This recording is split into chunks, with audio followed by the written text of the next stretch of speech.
I finally saw my brother, but he was the boy I remembered.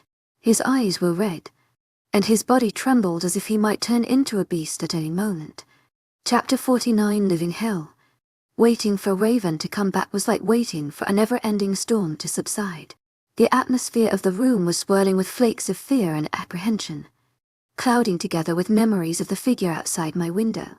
The eyes could back at any minute, any second, and I would have no hope of defeating their owner. The storm would climax, and I would be left in the wake of its destruction with only the yellow eyes to comfort me. Long moments passed. With each one, my heart rate climbed higher.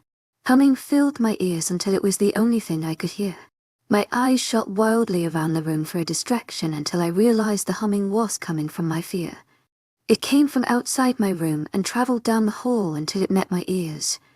Soon, I deciphered the growing humming to be a chorus of voices. They blended together as easily as the earlier storm of my room, each voice rolling around each other until their words were indistinguishable. The only thing I could understand was that they were growing louder. The man outside my room perked up. He stopped eating and tilted his head to the side, narrowing his eyes. "What's going on?" I called out. His narrowed eyes caught my glance, and he sneered. "It's not your business. Stay here." The man rose from his chair, letting the plate of food fall from his lap. His hurried footsteps echoed down the hall, retreating to find the source of the onslaught of voices. I pulled myself off the bed and muttered, "Like hell." I limped as quickly as possible down the long hallway.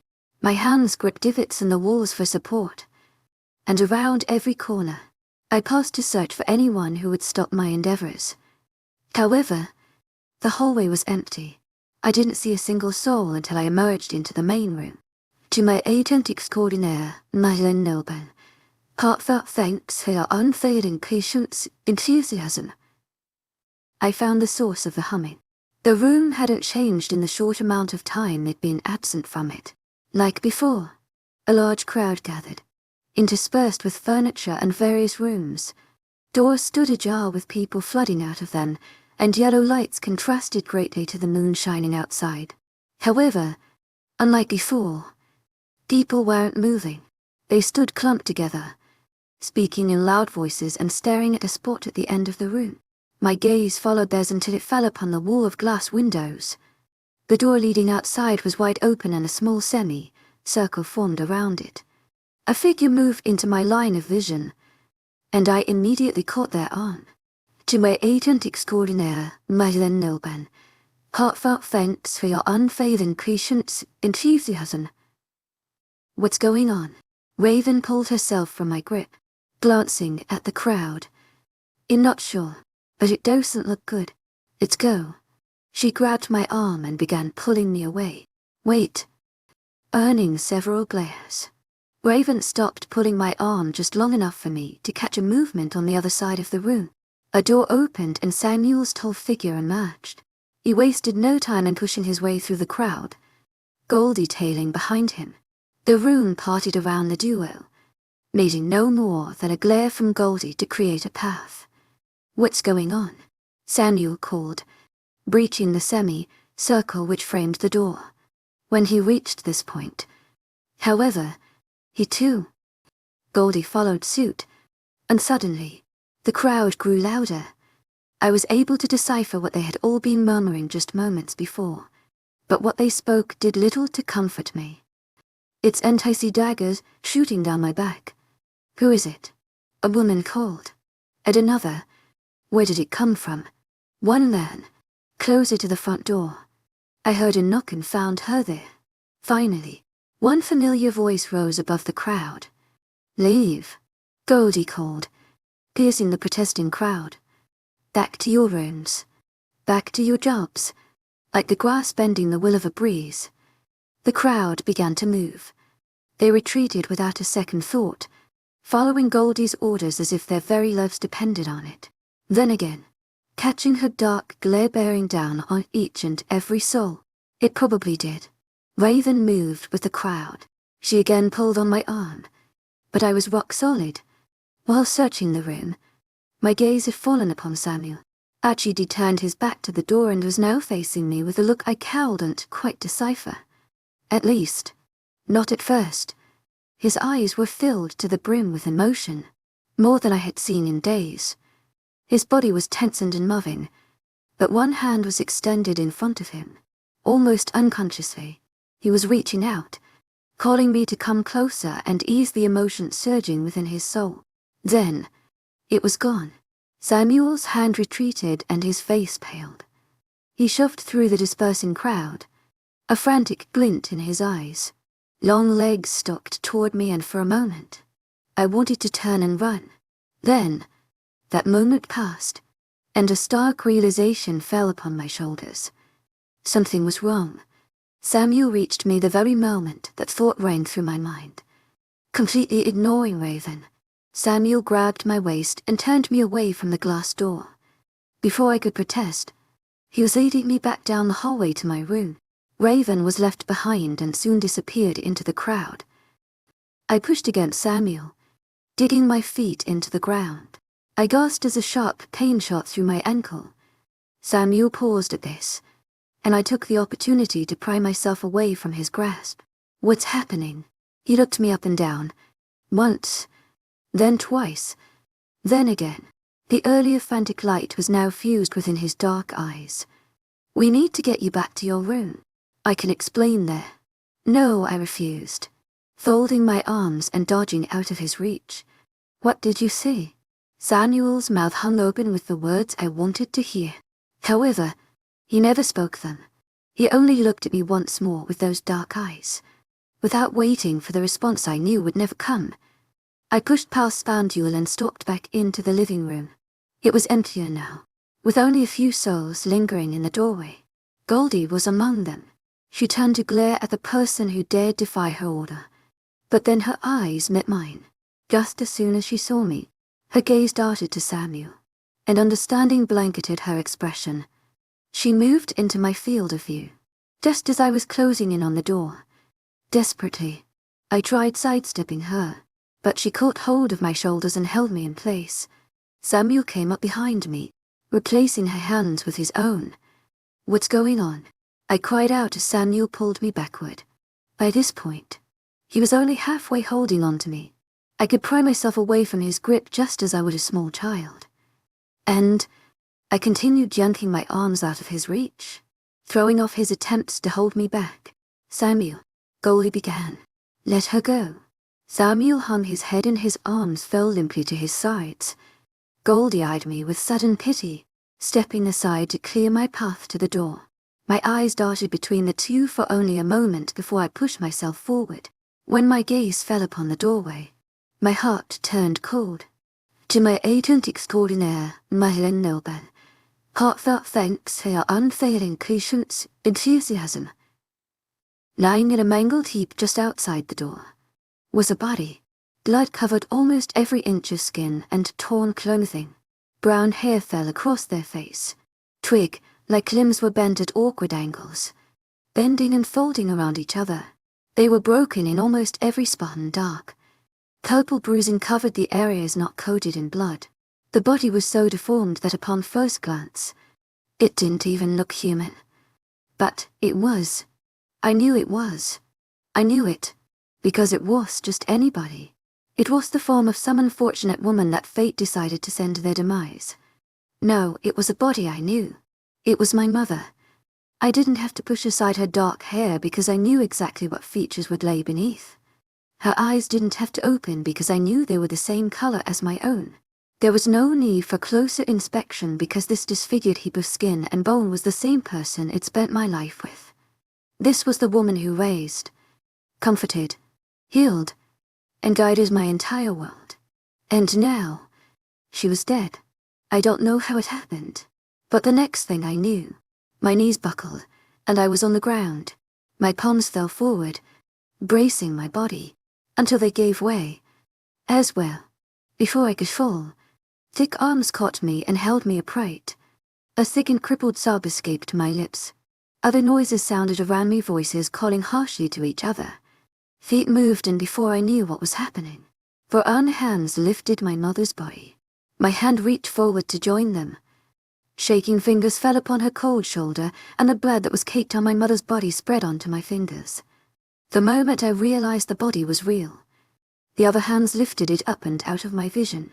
I flinched forward, both of my arms grabbing for what was left of my mother. Out of the corner of my eye, I saw several figures carry the lifeless form away. The moment I twisted to go after her, she disappeared through one of the hallways.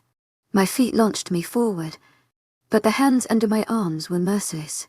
They pulled me back and planted me on the ground without entertaining hopes of leaving. A series of broken sobs left me. I had no hopes of keeping them inside. At that moment, there was no control. The only thing I could think, the only thing I could see, was my mother's dead body. The arms pulled me closer to someone's chest. I pushed away, but my efforts were fruitless. Still, I didn't stop. My hands tore at those holding me. My legs kicked blindly in the air. Hot tears ran into my open mouth, screaming at whoever was holding me to let go. But they never did.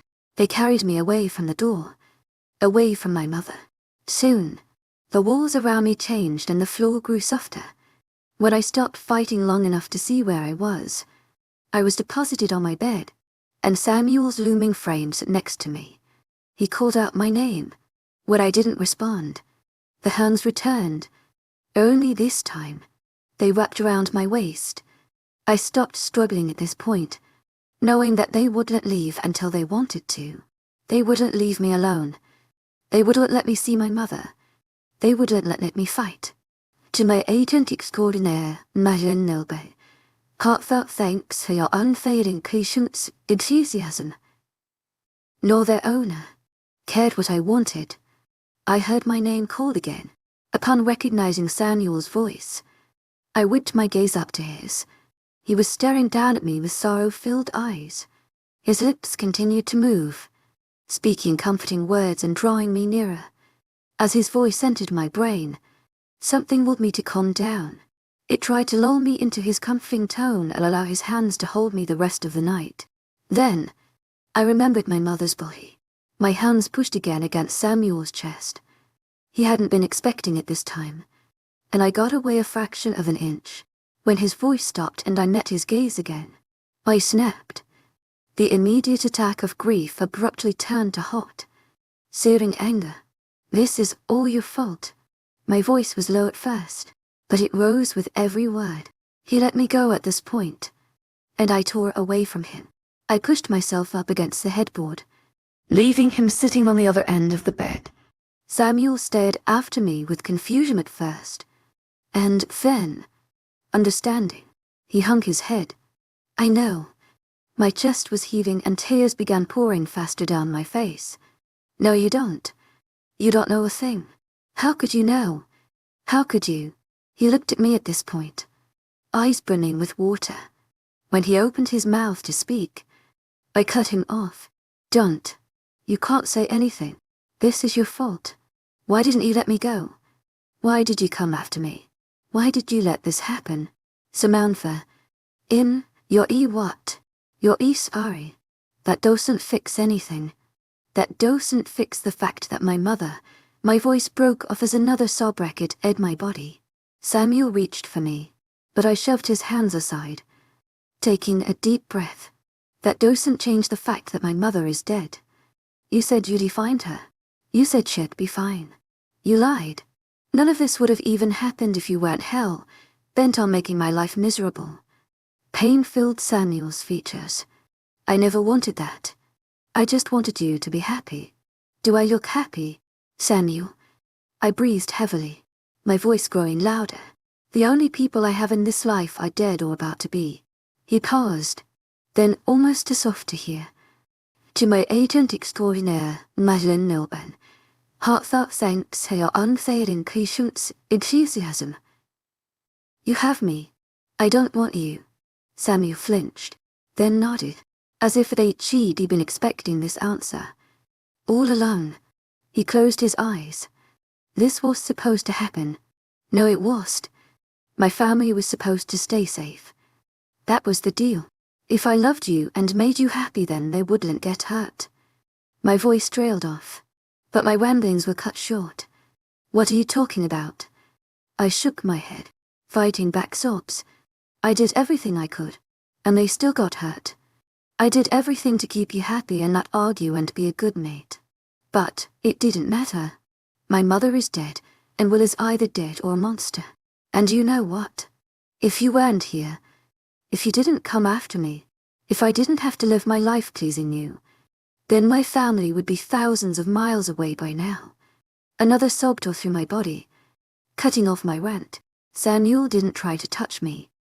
He was stiller than stone on the other end of the bed, staring at me with what I was sure was anger. When I raised my gaze to meet him, though, I could only see sorrow. Is that what Riley threatened you with? Don't you pity me, Samuel? I started again, drawing in a deep breath. Pity yourself. Because of you, my life is a living hell. This is all your fault. Don't you dare tell me otherwise. My voice had lowered to nothing more than a whisper, but I knew he heard me. I knew, because, after a moment of silence, his body slumped forward. He caught his head between his hands and shook it back and forth in agony. I know, he eventually whispered. Then, leave. His head lifted a fraction of an inch. What go? Leave me alone. Samuel stilled for another moment, then began rising off the bed. His back was turned to me when he stopped and tilted his head. I never stood a chance. Did I? I closed my eyes, resisting the urge to clutch my chest. Never. Chapter 50. He cursed. Samuel left, just as it told him to. He didn't waste another second before he trudged out of the room and closed the door with heavy fingers. I barely paid attention to the rest of the night. What was once a warm and inviting room had now turned cold. The yellow eyes that plagued my mind just moments before could no longer hold a place in any part of my consciousness. I was completely overcome with the image of my mother's dead body, forever burned into my heart. The night was spent crying. At some point, I drifted into a fitful slumber tormented with images of dead bodies. Each time I awoke, another round of sobs would attack me. This continued for torturous hours, until I finally gave up on sleeping and accepted the dark. Tears came silently. To my agent extraordinaire, Madame Nilben, heartfelt thanks for your unfailing patience, enthusiasm. The sun crept into my room, inch by inch. The light turned from the pale colors of sunrise to a harsh glare, shining through the window into my dead eyes. It beckoned me to come outside and experience its warmth, and bathe in its life. I stayed in bed. I curled myself deeper into the blankets, cocooning my body so that I was safe from the outside world. If I never left, I wouldn't have to face what happened. I could stay forever in my respite and peacefully waste away. As time went on, the sun cast mocking shadows across my room. I could hear voices and movements throughout the house, but I had no desire to follow them. This was needed, though, as they came to me. Each time the sun would move a few inches, footsteps would draw nearer to my door, and occasionally, it would creak open. I never bothered to look up to see who it was that came into my room, and likewise, the person disturbing me never made a noise. They would simply open my door and deposit food next to my bed, then leave without uttering a syllable. The day dragged on. By the end of it, a pile of food, ice packs, and medicine had accumulated next to my bed. Like everything else, I ignored it. My eyes simply stared at the walls, not bothering to see my surroundings. My thoughts followed suit. They entered into my mind, but when I did little to dwell, they left. In their wake was a numbness, encasing my body. The room was bathed in the orange light of sunset when the door creaked open. Once more, however, unlike before, the person who entered lingered in the entryway. You haven't really eaten anything. Raven cleared her throat. My eyes focused for the first time that day, scanning Raven once over. Her hair was pulled up and it accentuated the anxious light flickering within her chocolate eyes. When she caught my glance, she smiled. I pulled the blankets back over my head. I heard her sigh. I brought some tea. It's what I usually drink when I'm upset. She settled herself at the foot of the bed, The blankets welcomed her as their own, pulling away from my face as they did. She peered around the cloth to attempt another look at me, but I turned away. It's really good if you give it a try. Not too heavy, so it won't make you sick or something. A warm cup was placed on the sheets, next to my hands. I stared at steam ascending from the brown liquid, feeling the additional and unwanted warmth invade my cocoon of blankets. When I continued ignoring her, Raven's shoulders sagged. You're not allowed to leave until you eat or speak. Whichever comes last.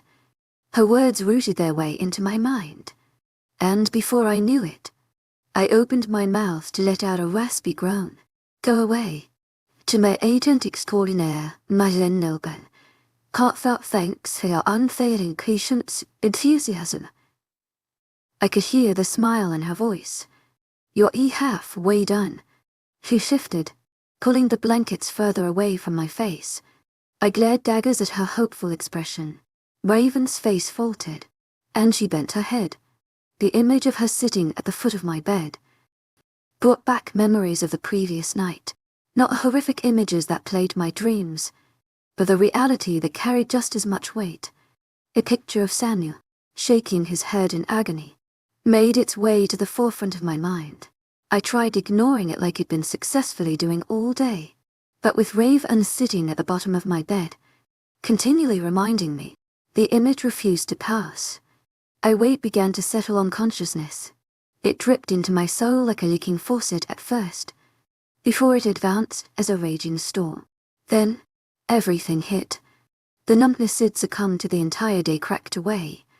At its place was every emotion it tried to suppress. Each one tore at my heart as a gust of torrential wind, whipping me in half-time and time again. Raven stared at me, watching the battle rage. Her eyes drooped and she licked her lips. Do you want to talk? My mouth pressed into a firm line and I shook my head. She nodded and pushed the mug of tea closer to my hand, warming the skin. I lowered my gaze and took hold of the cup, embracing the added warmth it provided my suddenly cold body. Drink. It'll make you feel better. Raven raised her own cup to her lips. I mimicked her actions, letting a small sip of the brown liquid enter my mouth. It was sweet and instantly livened my senses. See, and gave a slight nod. She smiled, though it didn't reach her eyes. You know, when I was silent, she continued in a soft voice. It's okay to hurt. The tears had been fighting began falling down my cheek, dripping into my cup. I opened my mouth, but words refused to come out. Raven saw this and slowly reached her hand toward mine. Can you sit up? I nodded, blindly following her request. As I did, Raven placed her cup on the floor, replacing it with another ice pack. To my agent extraordinaire, Love, heartfelt thanks for your unfailing patience, enthusiasm. Take this. Before I could protest, she took my cup away and placed the ice back in my hand. I looked at it for a moment, before moving away countless blankets and fixing it gingerly over my swollen ankle. The purple skin was met with immediate relief. Then slowly brought my gaze up to Raven, raising an eyebrow. You're not getting rid of me yet. She pointed her finger at the pile of food beneath us. You have to eat. My gaze fell on the food in my stomach churned. I licked my lips and cleared my throat. I'm not hungry. She smiled. Then I guess I'll be here a while. To my agent extraordinaire, Love, heartfelt thanks for your unfailing patience, enthusiasm. The deep breath caused a coughing fit to rack my lungs. Raven quickly gave me the mug of tea, at which I took a grateful sip. When it was finished, I placed it back on the ground and gave her a sympathetic look. You can leave. To my agent extraordinaire, Love, heartfelt thanks for your unfailing patience, enthusiasm. I'm sure Samuel won't care if I eat. She shrugged her shoulders. Well, it's a good thing Samuel isn't the one who told me to come in here. To my agent extraordinaire, Love, heartfelt thanks for your unfailing patience, enthusiasm. When I met her statement with confused silence, Raven continued, smirking. I can think for myself. Sometimes. But you said, I know. She laughed. Softly. I made myself a rule that I couldn't leave until you ate or drank something. I stared at her for a moment before an unwilling smile crept onto my face. Won't they notice you gone? Everyone is a bit preoccupied. At the moment. I nodded, adjusting the ice pack on my ankle. Raven looked at it for a moment before twisting her fingers together and pulling on her shirt. Glancing in my direction. Samuel spoke to the pack this morning. It was a pretty good speech. I'm sure it was. I bit my lip as the earlier weight pushed harder on my chest. I'm surprised he isn't down here with you. And just like that, the storm came back, tearing me apart. Once more. I'm not. Raven paused, her nervous twisting. What do you mean? Nothing. The air grew heavy in the room, and I knew what Raven was going to say before she whispered. Something obviously happened. You want to talk about it? No, Raven resumed, twisting her fingers. Was it your mother? She took my silence for her answer and continued. I'm so sorry. I can't imagine. I know you said you didn't want to talk, but it helps. To my agent extraordinaire, Madeleine Nilbe, heartfelt thanks for your unfailing patience, enthusiasm. She hesitated before asking her next question. How did Samuel handle it? I bent head, no longer deluding myself with the notion that Raven would let me ignore this reality. I took a long sip of tea before responding. Did he say what happened? No. She narrowed her eyes. Slightly. Does he know why? I doubt it. Raven tilted her head. Did he say anything? I took a long breath through my nose and closed my eyes. I did most of the talking. She nodded, content with that small piece of information. I'm sure you needed comforting. A sudden knife pierced my heart as I remembered Samuel's arms wrapping tirelessly around me. Without them, I would have collapsed and never walked again. Did he tell you about this morning? Raven continued her slew of questions. I shook my head. I haven't seen him since last night. Oh, she paused, debating her answer. Did something happen? I would have thought HED be here. She trailed off. Again, Raven took my silence for an answer and gave me a sad smile. I'm sure he'll come soon. Either way, he cares for you. I broke my gaze away from her as another surge of tears fell from my eyes. No matter how I pushed them away, they fell, along with my whisper. That's the problem. What do you mean? She gave me a side glance and began patting my extended leg. My voice was shaking. I don't think that's a problem. She trailed off. I shook my head, bringing sudden rambling fingers to my face. You don't understand. She was quiet for a long moment. Then, she emphasized. Did something happen? For a long moment. The only noise in the room was our breathing. Raven's question turned over in my mind again and again, until I couldn't come up with the words to answer. The question was simple, and so was the response. But no matter how I tried, I couldn't utter a word. You don't have to tell me. Raven eventually broke the silence. I think I understand. And I'm sorry I brought it up.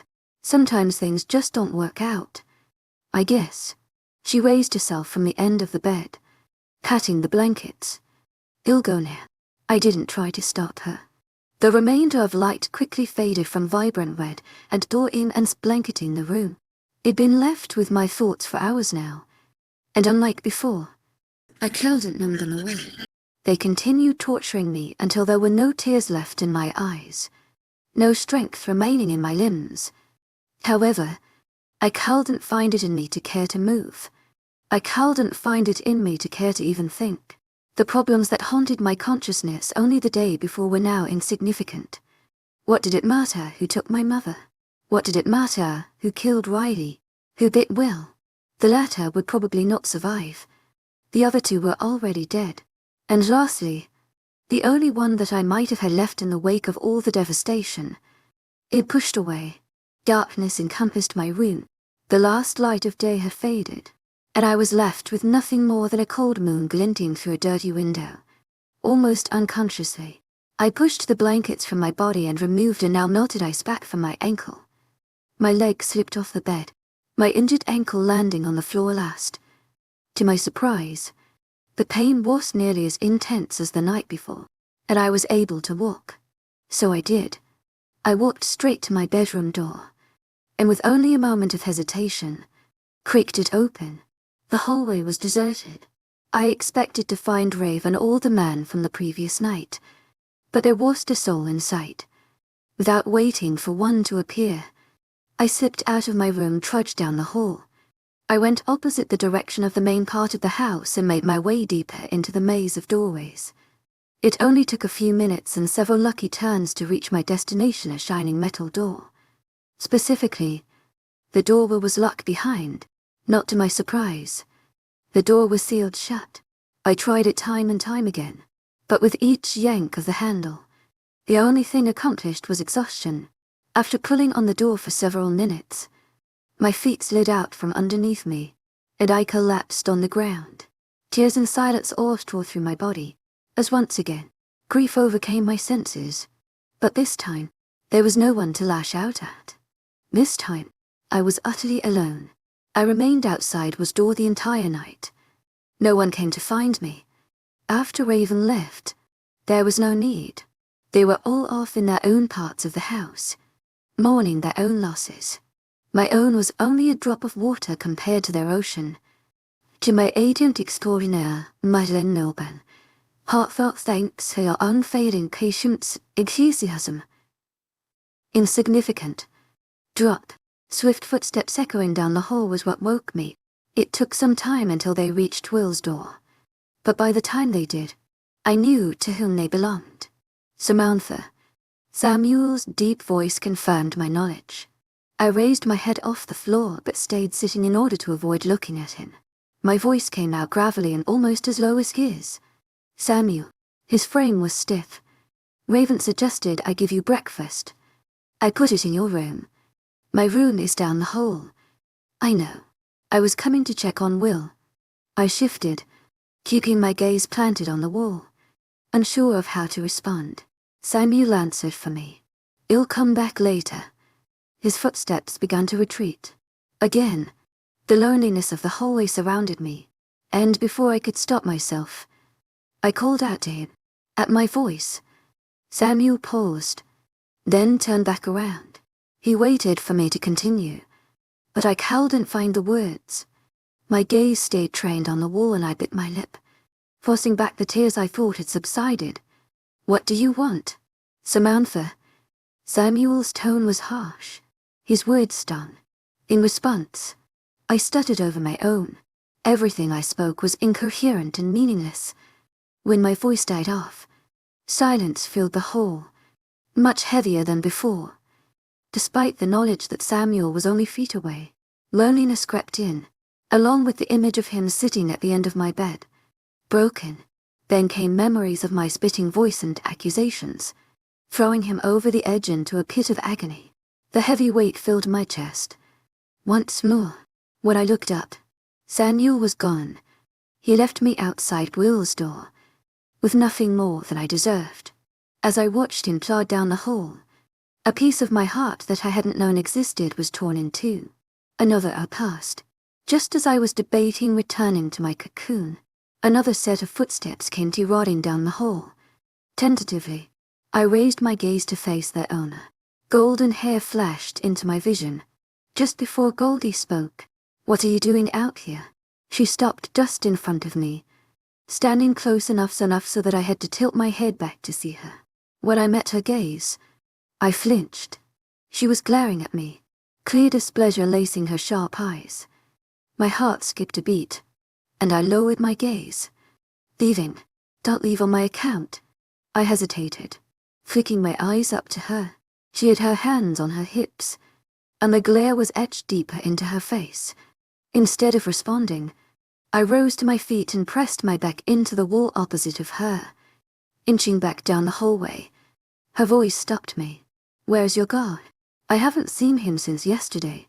Goldie was silent for a moment. I chanced another glance at her, only to see she was pinching the bridge of her nose. Confused, I nodded. She shook her head in frustration. This is getting ridiculous. Her voice trailed off. Just as it did, her eyes snapped back up to mine, narrowing. You shouldn't be walking. What? I said you shouldn't be walking. On your ankle. Marshall will kill you. My eyes fell on my foot. It was still discolored, but it hardly hurt. I'm fine. I'm sure you are. My mouth fell open, but again, no words would come out.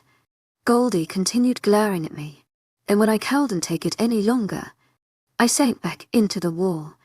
They'll just be going. Now don't you want to see him? My gaze darting back to her. What? Do I really have to repeat myself every time I speak? She rolled her eyes. Do you want to see Will? Well, I mean, to my agent extraordinaire, Madeleine Milburn. Heartfelt thanks for your unfailing patience, enthusiasm. That. What? My shoulders raised as my hands searched the air for an answer. I didn't know I could. Goldie rolled her eyes again. That is why I'm here. To let me see Will. She shook her head. To check on him. I just figured you'd be here. To then why? Do you want to see him? Or not? She snapped. Instead of answering, I began walking back to where she stood. When I came to her side, I gripped the wall for some sort of support. She dug into her pocket, and a moment later forced something into Will's door. The steel elicited a series of clicks before it fell silent and opened a crack. Goldie held the door, glancing back at me. She is stable and should be fine. Don't provoke him. I nodded, but she still didn't let me through. I brought my gaze up to meet hers, only to see her brow furrowed. I'm serious, she continued, holding my gaze captive.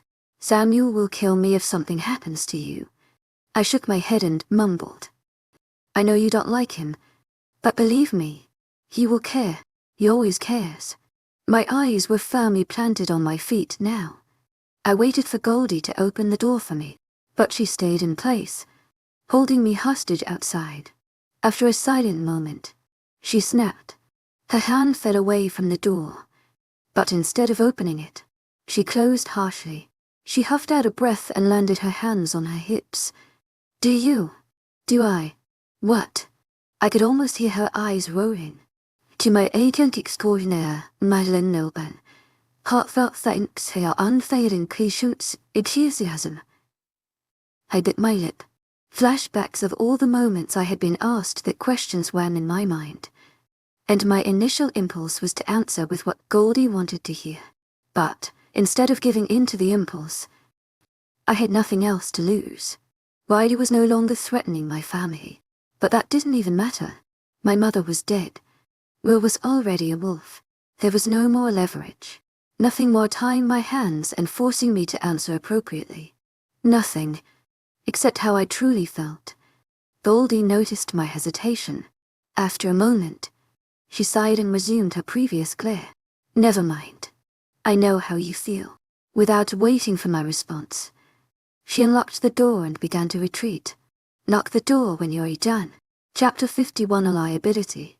I started to thank her, but before I could utter a word, Goldie was gone. She left me standing in front of Will's open door with nothing to stop me from entering. Instead of barging through the door, though, like I had wanted to all this time, I hesitated. I lingered in the hallway for what felt like an eternity. For some reason, my feet wouldn't move. The door to Will's room was wide open. There was no longer anything holding me back from running to my brother. Still, I couldn't bring myself to walk forward and face him. Will's heavy breathing could be heard from inside the room, but it did little to comfort me. The only thing I could think of was what he looked like the last time I'd seen him. He was nowhere close to my brother. He wasn't even human. Not in the rawest sense. She'd been a pure animal, fighting to break free, and I was too afraid to see if it had won. I shifted on my feet, glancing down the hallway where Goldie had disappeared. It was silent out here, as if all activity in the house had stilled. The only noise to be heard was the heavy breaths of my brother and the pounding of my own heart.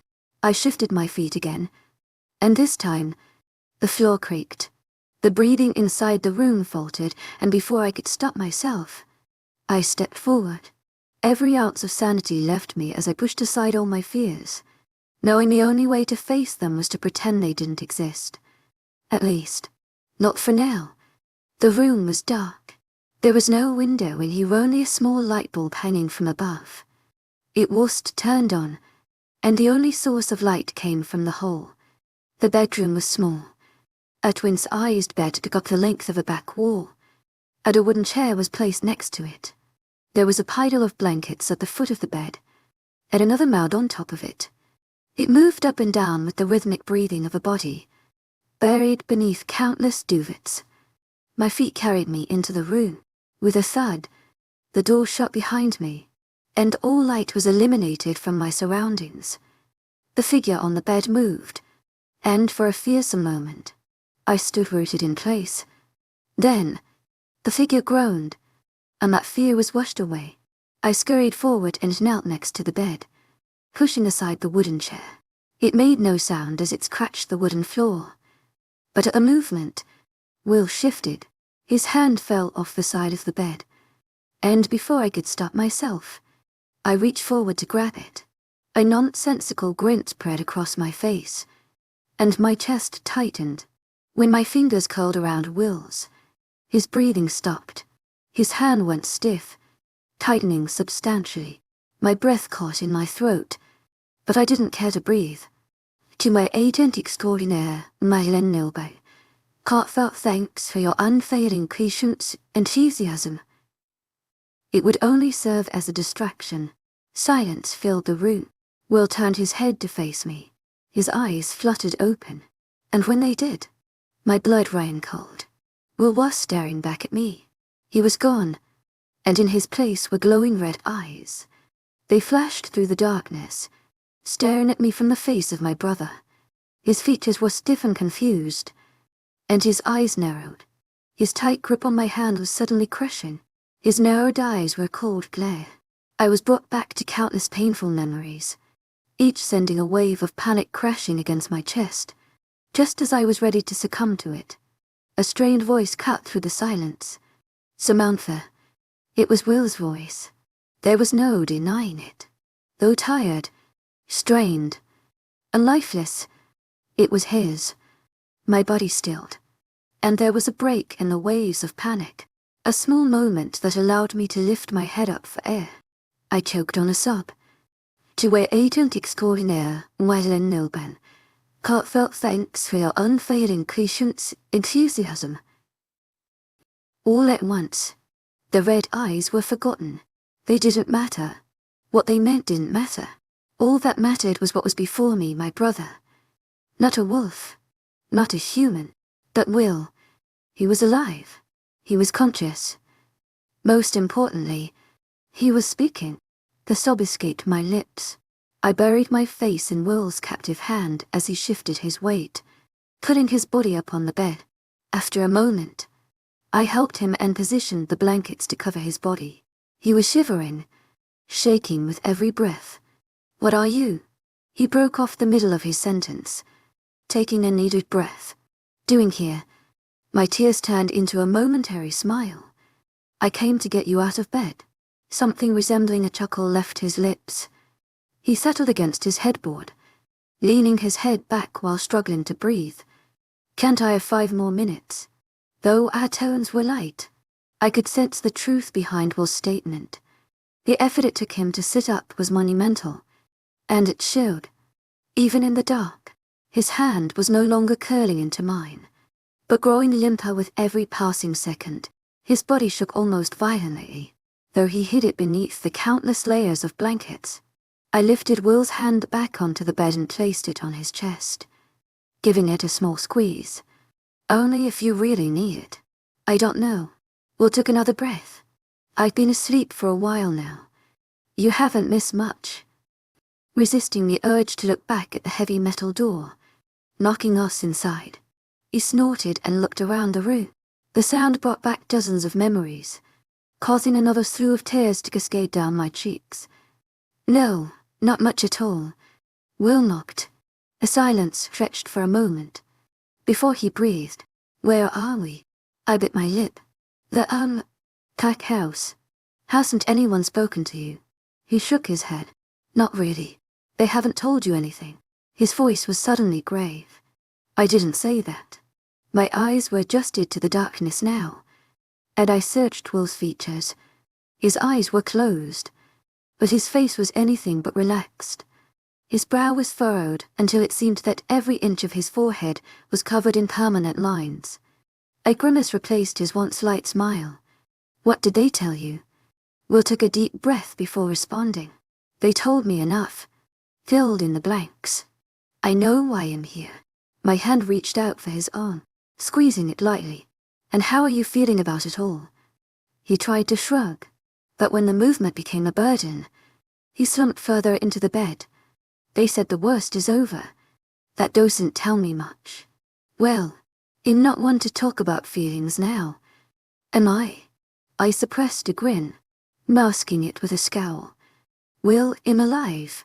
He interrupted my protests. That's all there is to talk about right now. Then, before I could disagree again, he took a needed breath and changed the subject. Why are you here? To see you. No, another breath. He told me you were staying down the hall. Why? I bit my lip, wondering if I could just ignore the question, when it was clear Will was going to take silence for an answer. I bent my head and sighed. That's a long story. Will nodded and tried to shrug again. I'm all ears. It can wait. Until you get better. At least. Samantha. Yes, just tell me. And I did. I told him everything. Everything that happened from the moment he landed in the hospital until he woke up as a wolf. I told him about the day I met Samuel. I told him how James disappeared. I relayed the story of how I ran, and almost got away. Then, I explained the chaos that ensued in the days leading up to his shift. The death of Rai, the gunshots, and Bray. Then, the events that happened after Will shifted, I decided to leave out. For the moment, the last thing he needed was a bomb dropped on his blissful ignorance. When I finished, Will was quiet for a moment. He took his time responding, as was usual for him. Then, he mumbled, "Sounds like you had enough happen for the both of us." A mixture of a groan, cry and laugh escaped my lips. You have no idea. And how are you doing? His question caught me off guard. What? He took another breath. How you were doing with it all? Will nodded and hummed. Before he could open his mouth again, I pushed forward, desperate to do anything but discuss my current state. You should get some rest. You're avoiding the question. And not. If you get to ask me about my feelings, I should get to ask you about yours. It's a simple courtesy. Don't I deserve an answer? I've been in the dark for a while now. I resisted the urge to roll my eyes. I did tell you my feelings. Back in the hospital. It's not my fault you cowed and hear me.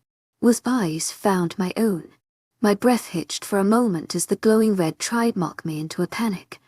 Then, Will shrugged. The movement was more successful than before, and a smile fell upon his face. We can talk later, I guess. You're not off the hook. To my agent extraordinaire, Madeleine Nobel, heartfelt thanks for your unfailing patience, enthusiasm. I nodded, grateful that he was dropping the issue. I'm just down the hall. Get some sleep and you'll come back. I started to stand, but was stopped when his hand reached out for mine. Samantha. I turned to look at him, only to stare into those piercing red eyes. A phantom pain stabbed my side, but then Will spoke, and it was as if the red eyes didn't exist. You're stronger than you think, Will mumbled. He dropped his hand and turned away from me, pulling the blankets back over his head.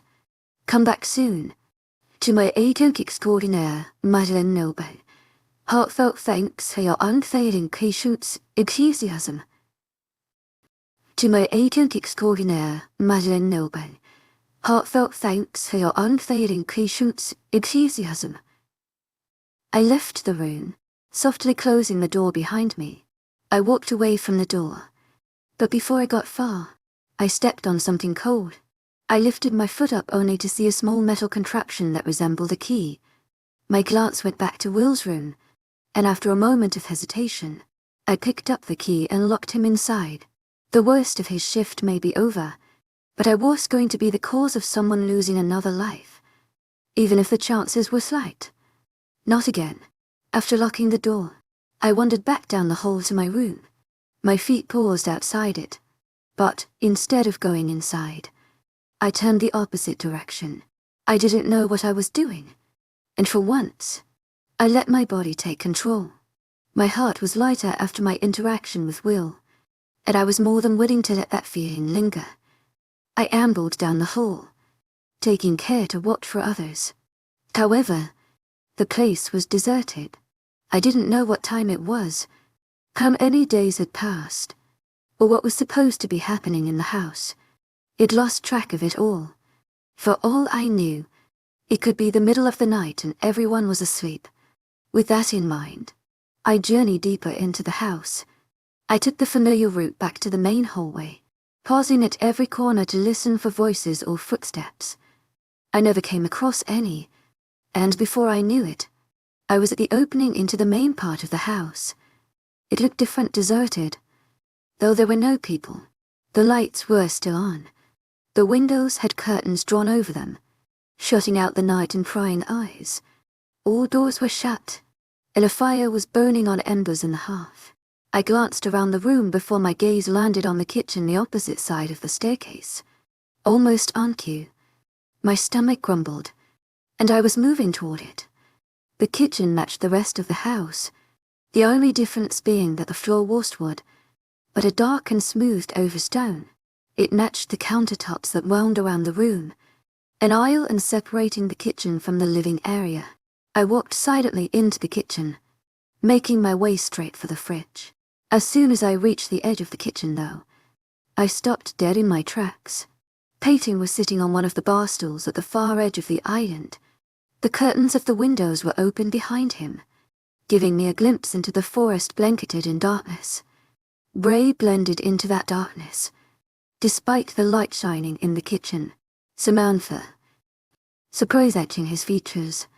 He placed a mug on the counter, pushing it away from the edge. What a pleasant surprise. My feet were instantly walking away from him. There was something in his smile, something about his tone, that told me this was going to be pleasant. Bray stood. Where are you going? And without your mate? Nonetheless, my feet stopped moving, despite my mind screaming at me to run. Peyton waited for my answer, and after a quick glance around the kitchen, I responded. I was getting water. I thought everyone was asleep. I'll leave. I stayed rooted in place. Despite my statement, Peyton noticed, and smiled. The friendly expression did nothing but send ice pouring down my back. Do not leave on my account. Take a seat. I will get the water. He turned his back to me, walking around the counter to the fridge. Only when he turned away did I look around and back into the living room. Like before, the room was deserted. I was alone. Bray faced me again, brandishing a bottle of water and a cold smile. He held it out to me, but this time, my feet obeyed.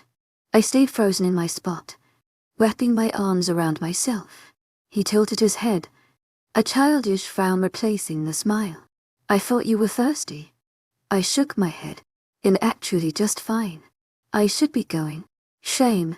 Peyton dropped his gaze and began toying with the water bottle. You'll be needing your strength.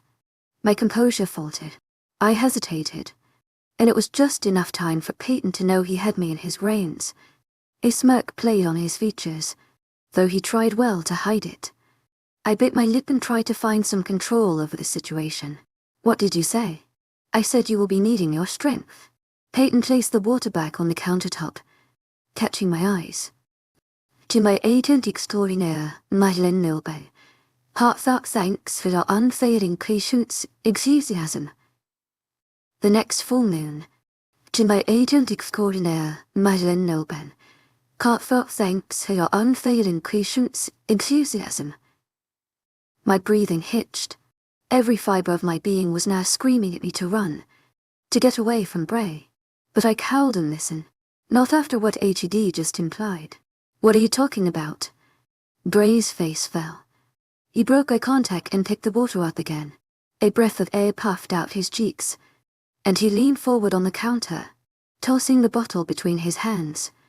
I had assumed you were informed. Anger bubbled beneath my skin. To our agent extraordinaire, Madeleine Nilban, heartfelt thanks for your unfailing patience, enthusiasm.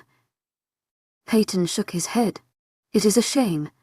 That sort of thing should be discussed mutually between mates. I cannot imagine what Samuel was thinking. If you're going to be cryptic, I'm leaving. We both knew that was true. Peyton had me exactly where he wanted me. I was fooled by his pitying expression, nor the false kindness he exuded. He was toying with my emotions, waiting for me to beg for the knowledge he held. Bray's smile returned, colder than before. My apologies, Samantha. I had only assumed that because you and your mate are so close, he would have told you of his plans. They truly are a wonder. There is no doubt he will make his mark on the pack. He is not my mate. Letting my anger get the best of me. No, Peyton mused. That I imagine this next month will be extremely difficult for you. I waited for him to elaborate. To my agent extraordinaire, Madeleine Nilban, heartfelt thanks for your unfailing patience, enthusiasm. He refused.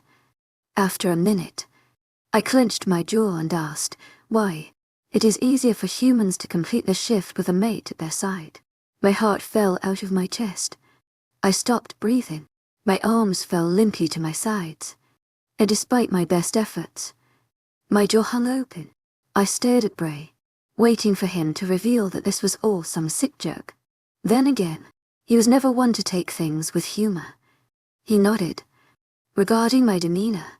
Like I said, I had assumed Samuel spoke to you of this. But they are his plans. To my agent extraordinaire, Madeleine Nilban, heartfelt thanks for your unfailing patience, enthusiasm. My breathing quickened. What are you talking about? How do you know this? Peyton walked back around the counter, stopping to wipe away a spot of dew from his mug. The meeting Samuel held. To my agent extraordinaire, Madeleine Nilban, heartfelt thanks for your unfailing patience, enthusiasm. He told us of his plans for the future of the pack, which, consequential, include you. I do have to say we were wary of you at first, but now that we have a date set for your shift, that should be well taken care of. He looked up at me. If his eyes weren't already icy blue, I would have assumed the color was just for me. We are all quite excited. I was speechless. Bray ignored me for a moment, sitting back down on the bar stool and twirling to face me. His face held an expression of triumph, and he didn't try hard to hide it. To my agent extraordinaire, Madeleine Nilban, heartfelt thanks for your unfailing patience, enthusiasm. He continued, we are not all thrilled. I snapped at him. What is that supposed to mean? Some of us are worried about your ability to properly lead this pack. You would play a significant role at Samuel's side. Despite the other seas and wolves around you, some might actually think that unfair. Why should I care what they think? Oh, you shouldn't. I quite agree with you. To my agent extraordinaire, Madeleine Nilban, heartfelt thanks for your unfailing patience, enthusiasm. He took a sip from his mug. I am only thinking of you. I cannot imagine one such as yourself truly happy in these circumstances. I shifted on my feet, looking around the kitchen. Peyton followed my gaze, continuing, Samuel thinks otherwise. That is only to be assumed. He presumes you can help this pack. But I wonder, what do you think? It doesn't matter what I think, does it? My composure faltered. It's going to happen whether I like it or not. Peyton tilted his head toward me. I do suppose you are correct in that aspect. You have tried to run before, and failed. To my agent extraordinaire, Madeleine Nilban, heartfelt thanks for your unfailing patience, enthusiasm. I held back a grimace. That doesn't have anything to do with this.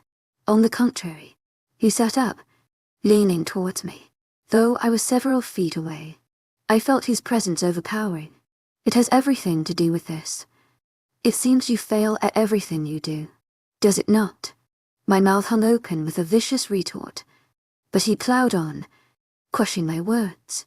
You ran, and you failed. You even led the humans here because of that escapade. You attempted to help your brother and you got our alpha killed. If it weren't for you, this pack would be thriving. To my agent extraordinaire, webnovel, heartfelt thanks for your unfailing patience, enthusiasm. That's not your not. Sadly, you are a burden. Samantha, a liability. It's a wonder Samuel has not forced your shift. Yet you are powerless. To my agent extraordinaire, webnovel, heartfelt thanks for your unfailing patience, enthusiasm. No help to him, this pack, or your family for that matter. Your mother is dead. Is she not? My initial reaction to his words was anger. Pure. Murderous. To my agent extraordinaire, webnovel, heartfelt thanks for your unfailing patience, enthusiasm. Then, they sunk in and began to coincide with every thought I had of myself. The deep-rooted fears resurfaced.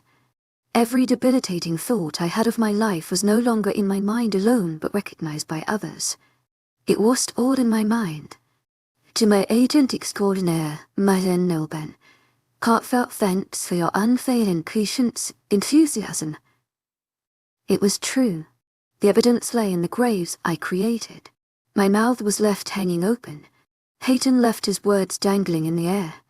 I didn't move, and neither did he. He only stared at me, while I kept my gaze trained on the floor. I couldn't move. I couldn't breathe. I couldn't think. It was all too much to process, and I couldn't do it. Footsteps came up behind me. Shoes echoed on the hardwood floors, stopping just before they reached the kitchen. I knew who it was before he spoke. What's going on? Samuel. Bray took his gaze off me and shifted it to the space behind my shoulder. I was just retrieving Samantha some water. She wandered it here whilst I was enjoying my late night snack. Samuel moved forward and placed a hand lightly on my waist. I wanted to push him away. I wanted to scream, but I didn't. Bray was back to staring at me now. He was waiting for me to break. I wouldn't give him the satisfaction of doing it in his presence. Let's have it. To my agent extraordinaire, webnovel, heartfelt thanks for your unfailing patience, enthusiasm. Samuel held out his hand. The water bottle was suddenly flying through the air. Samuel caught it with ease, his other hand tightening around my waist. As soon as the water was caught, he turned me away. Bray called out as we retreated. His voice hissing, song sentence, sweet dreams. Samantha. Chapter 50. To bite you, I folded my arms around myself, squeezing my eyes shut. My feet moved of their own accord, and before I knew what had happened, I was back inside my room. Samuel was still beside me, guiding me to sit on my bed. I did so without hesitation, barely resisting the urge to lie back and disappear into the blankets. Samuel held out the bottle of water to me. I took it without a word, staring at his feet. When they didn't retreat, I lifted my gaze up to his face. I expected to find anger lying in wait, but what I saw was a mask. There was no emotion in Samuel's features. He was completely shut off. What were you doing down there? Samuel eventually asked me in a monotone voice. I don't know. You could have asked someone to bring you water, or used one of those. He gestured to the pile of water bottles and unit and food next to my bed. I know. You shouldn't be alone. It's not safe. I paused, then responded in a faint voice. I expected my tone to come out as harsh or hostile, but it was lifeless. I felt the pack light me. Now after what you said. Samuel stiffened. What did I say? My gaze traveled back up to meet his. When I looked into his eyes, he knew my answer. He didn't have to guess at what I was talking about. The mask cracked for a moment, and every thought he had was written plainly on his face. Oh, he sighed, cursing under his breath. To my agent extraordinaire, Love, heartfelt thanks for your unfailing patience, enthusiasm. Were you going to tell me? Or were you just going to wait until the full moon and then bite me? Samantha, I guess it would be easier to wait. I cut him off. My voice still faint. I wouldn't try to fight you or run that way. You could catch me off guard. Samuel shifted his weight. Let me explain. Then again, if you didn't wait then the whole pack could see that you finally have me. I couldn't run that way. To my agent extraordinaire, Love, heartfelt thanks for your unfailing patience, enthusiasm. I'd be forced to stay here until my shift was complete, or else I would probably die. My voice quieted further. I don't think you want me to die. My throat went tight, and my voice cut off. Samuel took that moment to close the distance between us. He knelt in front of me, grabbing my face between his two hands. Stop. Just stop. He stared at me with a trembling expression. My own eyes caught all the emotions whirling in his. He wasn't angry with me, his eyes weren't threatening to turn colors. But there was an emotion just as strong as anger bubbling up to the surface and threatening to explode. What did Bray say to you? I shrugged and tried to pull my face away. My hands weakly tugged at his own. Samantha. Samuel took my attention back with a forceful tone. What did he say? Tears were forming in my eyes. Now, I didn't know how it was possible. After the past few days, I shouldn't have any tears left. But they were brimming. Nonetheless, at this point, I didn't have the strength to fight them. They blurred and distorted my vision with every blink. I almost wished the water woodland stopped flowing and would simply drown me. My hands stopped fighting. They rested on Samuel's, and now we were both cradling my face. His thumb traced small circles along my cheeks. I stared into his deep blue eyes, tormented with things, and said, sure that my own reflected the same expression. Is it true? My question caught us both by surprise. A moment of silence passed. Then, Samuel broke eye contact. He shifted his gaze to the floor and his hands dropped from my face. My head fell to my chest, and in the next moment, Samuel was walking to my door. I watched his retreating footsteps, my world crumbling around me. Never had I felt so betrayed. Never had I felt my heart so viciously ripped into. But then, I should have expected it. I should have known this was what would happen. In the end, I was nothing more than a weak and helpless human. I had done nothing to prove otherwise. Samuel had even told me, countless times, that I would not be human for long. And on top of that, I drove him away. I pushed and pushed at Samuel until he had finally cracked. It was only natural that he would change me into something he could love. It was only to be expected. I couldn't find it in me to be angry. I knew that was the normal reaction I would have at a moment like this. But in the end, I was too broken to care. Bray's words were still ringing in my mind, and each step that Samuel took away from me only solidified that belief. Then, his footsteps stopped. His hand hovered over the doorknob.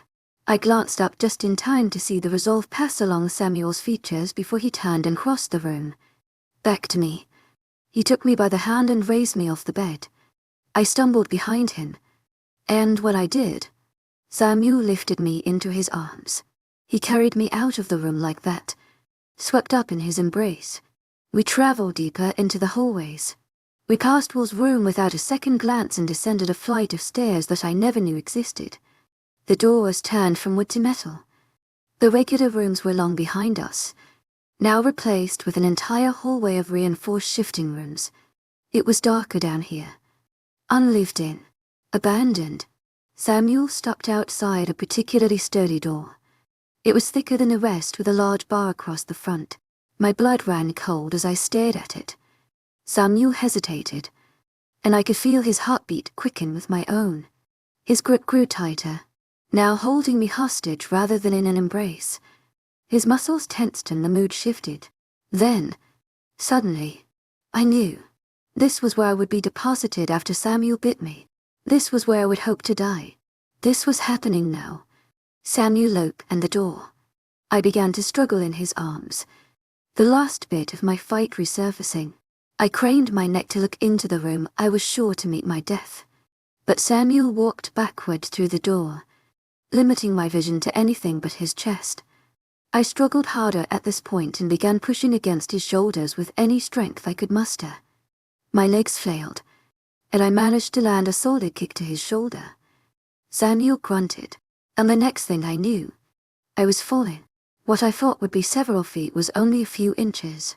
I landed on something soft, and when I looked down, I saw it to be a thickly woven rug. Samuel backed away and I saw that the rug covered the entire room. Apart from it, there was nothing else. A light bulb hung above, but there was no furniture.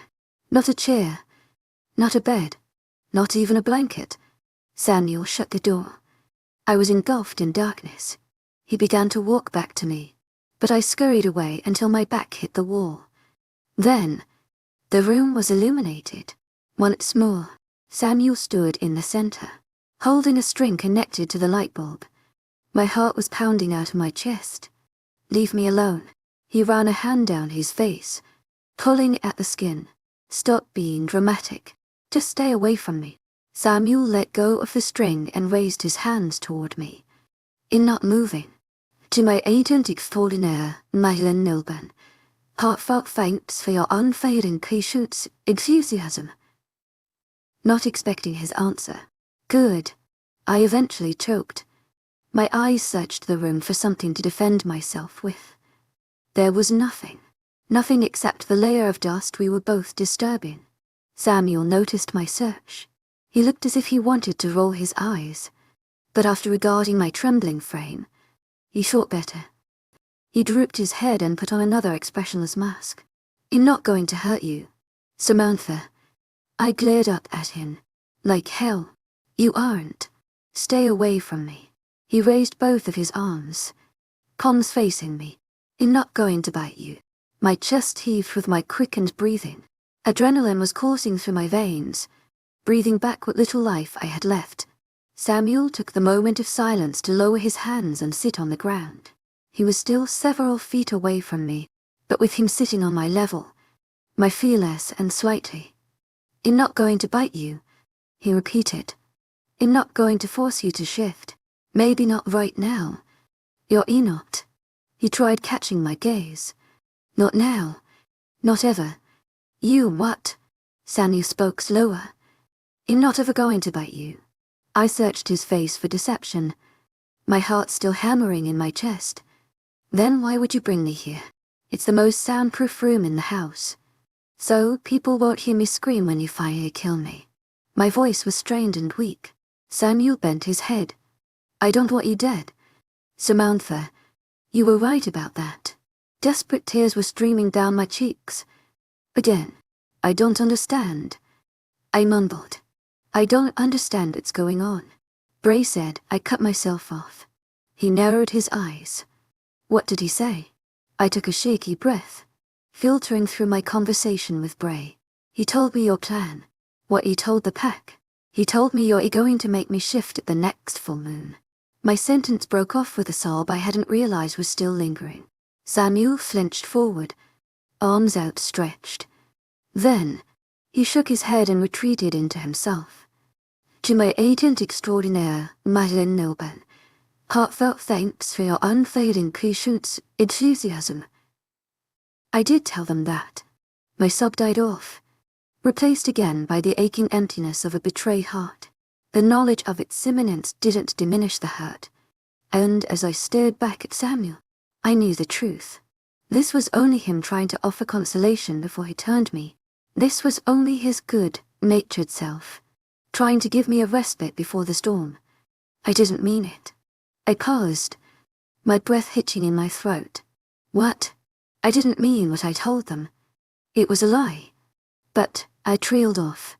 Why, it was a cover. Something to buy time. I had to tell them something. They needed information and reassurance. After everyone figured out about Riley, they needed it. So I told them I called the chiefs in. I told them I would be their alpha and you would be at my side. As one of them, he paused and leaned forward, a silent plea forming on his face, begging me to believe his words. I didn't mean any of it. I spoke between heavy breaths. I don't understand. Samuel shook his head and ran his hand through his hair. You weren't even supposed to know about this. I didn't want to upset you again. Not after everything that happened. His gaze shot back up to me. What? When did you tell them it was going to happen? Samuel massaged his neck. 2 days. The night of Riley's funeral. My heart sunk. And what's going to happen when they realize I'm still human? They won't. What do you mean? They won't. That's a little hard to hide. My voice rose in pitch. Hysteria was creeping in, and my mind refused to believe what Samuel was telling me. It was all some elaborate plan. It had to be. You'll be gone by then. There was a moment of silence. A storm of emotions was blazing through me. My voice was no longer faint but creeping higher with every syllable. My entire being was stretched thin, and any wrong move could snap me in half. Fighting for composure. Stop lying to me. It's not doing me any favors. Samuel clenched his fists. In not lying to you, Samantha, you're not going to turn. You and your brother will be gone before anyone realizes you're still human. What do you mean? Gone. Gone as in as far away from this place as possible. A spark of hope flickered into my chest. It was intoxicating. It was the first breath of air after staying underwater far too long. It was laying down to sleep after spending days running through the woods. It was staring into Samuel's eyes, knowing he was telling the truth. You letting us go. Something flashed in Samuel's eyes. Before I could catch it, he turned his head. Yes. The funeral will happen. You will run, and the chiefs will be here shortly after. They'll tell them and the pack you didn't survive the initial bite. Or you ran away. Or something. It doesn't matter.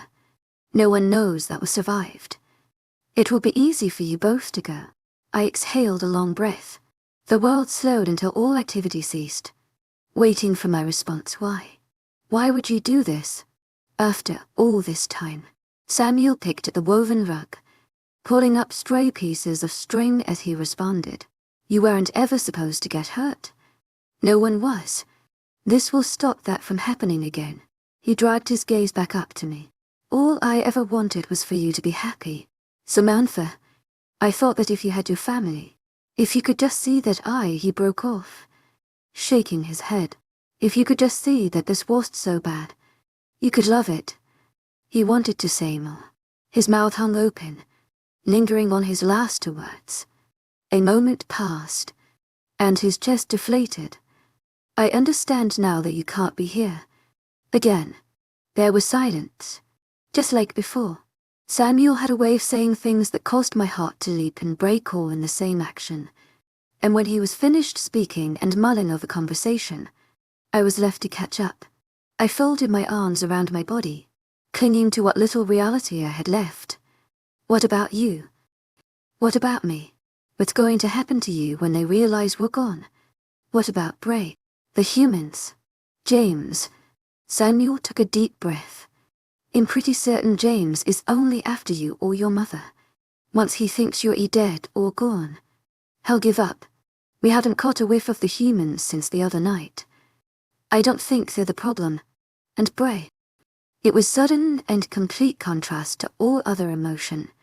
HED let slip through his mask. I can handle Bray. An unbelieving laugh, mixed with heightening hysteria, escaped me. Samuel's smirk widened into an actual smile. We caught each other's eyes for a moment, before he broke away. You shouldn't worry about that anymore. Tu es agent extraordinaire, Madeleine Nobe. Heartfelt thanks for your unfailing patience and enthusiasm. You'll be safe as soon as you're gone. My heart fluttered. Safe. It was something I thought I could ever achieve. At least, not here. Not ever again. But now, Samuel was giving me the opportunity to have that distant dream become a tangible reality. I bit my lip, closing my eyes. Thank you. Don't thank me. Samuel's tone darkened. This isn't something you should be thanking me for. But I am. I know you could force me to stay here and shift. But you're not. This is just what you deserve. Water stung my eyes. I shook my head, mostly to myself. Samuel was about to comment, but I quickly cut him off and blurted out my next words. He raised his eyebrows. Don't act dumb, I snapped. My emotions were everywhere. I was still reeling from what Samuel had just revealed to me. That, combined with the recent trauma concerning my family, caused my heart to go into overdrive. I was acting erratic, speaking before I knew what I was going to say, and digging myself a hole deeper than I ever thought possible. But there was no stopping it.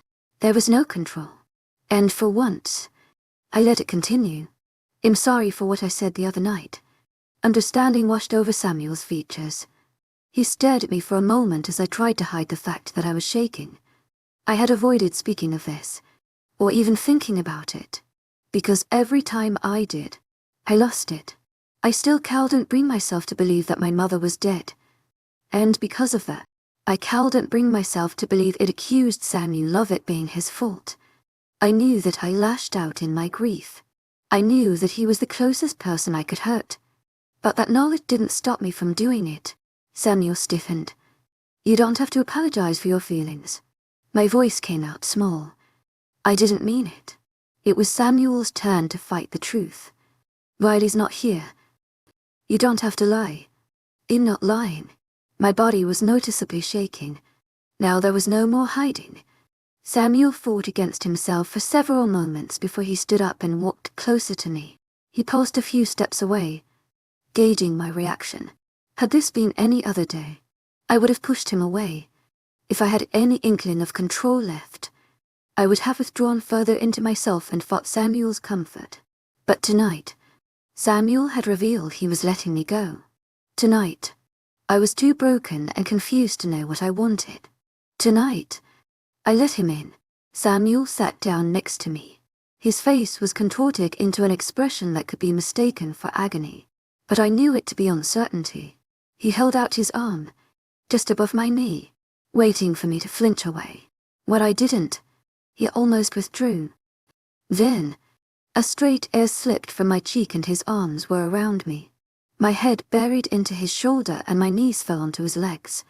Samuel gripped the back of my head with one hand, the other resting on my leg. He covered his face with my hair and each time he breathed, the air traveled down my neck in chills. It was right. I choked on my words, fighting to find the right ones. It was your fault. You didn't know. It's okay. Samuel whispered into my hair. It's going to be okay, but I should have never, nobody deserves. Samuel hushed me, sending another warm breath down my neck. Each time I tried to speak after that, he would quiet my apologies and hold me tighter. After a while, I stopped fighting that too. I grew limp in his arms, my breathing becoming heavier with every passing second. Samuel followed suit, and soon I couldn't bring myself to draw away from him. For that moment, he was my rock, the one thing holding me to the earth, when all I wanted to do was sink beneath its surface.